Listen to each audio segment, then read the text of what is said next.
In front of me is ACER Iconia P10, and today I would like to show you how you can select and delete multiple photos at once. Begin by opening Photos app and clicking on Photos, Photos or Library on the left.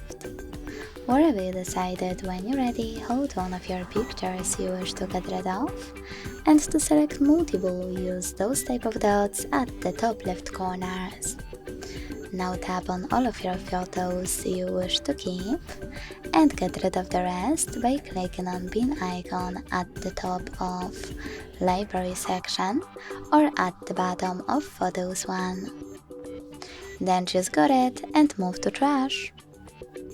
Thanks so much for watching. If you enjoyed this video, don't forget to leave a like, comment and subscribe. Bye!